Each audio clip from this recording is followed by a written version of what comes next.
I thought I knew every secret in my house until that night. When I opened his door, I realized I didn't just raise a boy, I raised someone carrying the weight of a truth that could destroy us all. It was a Thursday night. The kind of night that hums quietly with routine. The dishwasher murmured, the rain whispered against the window, and the faint glow from the living room TV flickered across the hallway. Everything seemed normal until it wasn't. I remember walking down the hall, barefoot, holding a folded blanket. The air smelled faintly of lavender detergent and something else, something heavy, metallic, like the scent of tension before tears. That's when I heard it. A muffled sob. At first, I thought it was the television, maybe a movie playing somewhere in the background. But then I heard it again, closer this time, raw and strangled. It was coming from Ethan's room. Ethan was my foster son. 17. Quiet.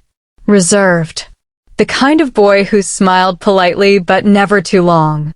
He'd been living with me for almost 3 years after a string of failed foster placements. He wasn't perfect, but he was trying. And I loved him, in my own complicated way. When I opened the door that night, I didn't expect to find what I did. He was sitting on the floor, his back pressed against the bed, a stack of torn photographs scattered around him. His hands trembled. His face was buried in his palms. I froze not because of fear, but because of the sound he made. That sound didn't belong to a teenager, it belonged to someone who had lost everything. "Ethan?" I whispered. He didn't move. When I stepped closer, my eyes caught something glinting in the light, a picture frame, cracked down the middle. I picked it up. It was an old photo of me and my husband, Michael, taken years ago. But the corner of the frame held another picture tucked behind it, one of a woman I'd never seen before, holding a baby. My heartbeat slowed. "Where did you get this?" Ethan's voice cracked when he finally spoke. "From the attic. It was behind the old chest. I wasn't supposed to find it." I kneeled down beside him. "Ethan, who is this woman?" He looked at me, eyes red and wet. "She was my mother." My breath caught. "Your mother? But your file, your caseworker said she died when you were." "She didn't die," he said, his voice shaking.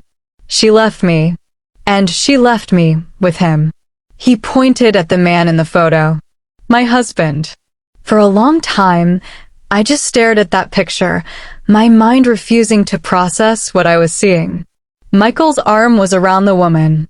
They looked young, maybe 20-something. And that baby in her arms, it wasn't just any baby. It was Ethan. I felt my chest tighten, as if the air itself was pushing back against me. My mouth went dry. "No," I said quietly. This can't be true." Ethan turned away. "It is." That night, something inside me broke. My husband wasn't home, he was on a business trip as usual.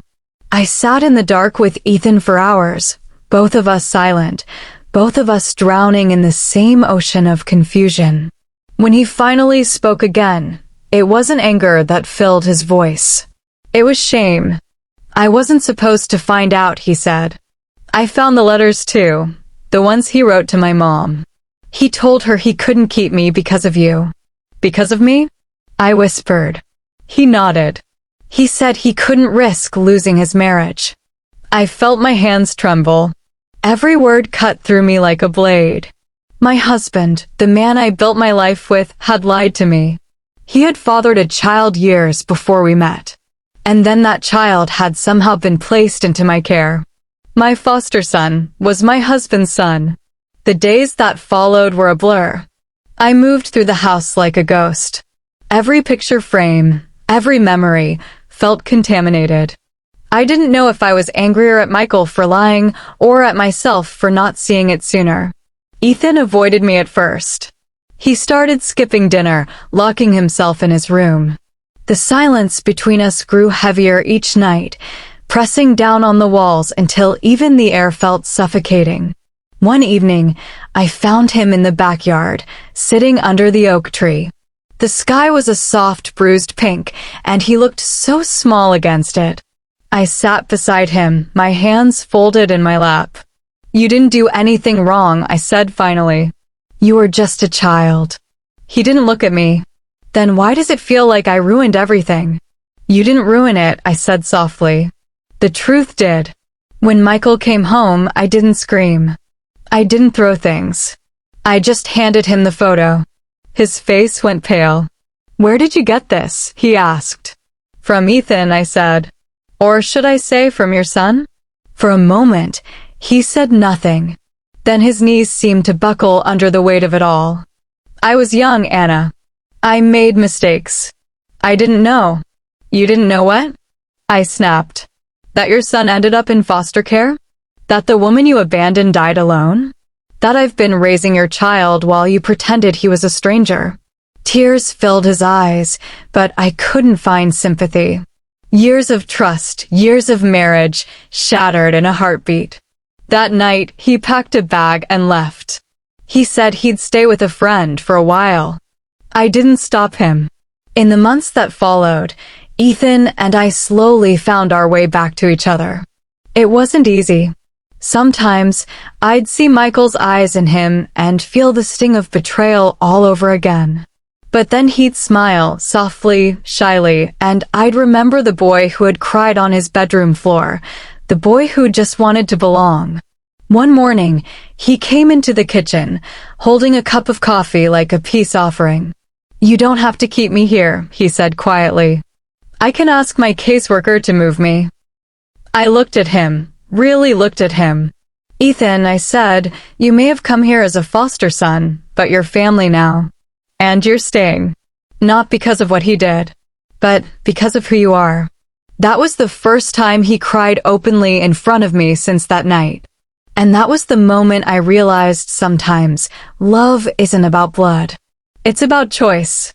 It's about staying when everything tells you to run. Months later, after Michael and I finalized the divorce, I received a letter in the mail. It was from him. I almost threw it away, but curiosity won. Inside was an old photograph of him, Ethan's mother, and baby Ethan. On the back, he'd written, "I'm sorry for everything. I hope you both can forgive me someday. You were always the better parent, Anna, even to the child I didn't deserve." I never replied, but I did keep the photo. Not for him, but for Ethan to remind him of where he came from and how far he'd come. Years later, Ethan graduated from college. I sat in the audience, tears streaming down my face as he stood on that stage, smiling nervously. When the ceremony ended, he ran to me, hugged me tight, and whispered, "You helped me with that problem, Mom. The problem of not believing I was worth loving."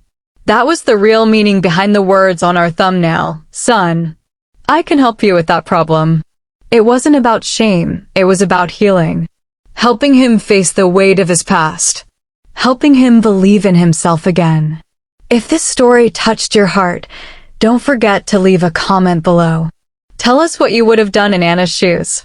Subscribe to At Woman Stories 8 for more emotional true stories that remind us that love isn't always perfect, but it's always worth fighting for. Broken heart, because sometimes forgiveness isn't about forgetting, it's about freeing yourself from the pain that once defined you.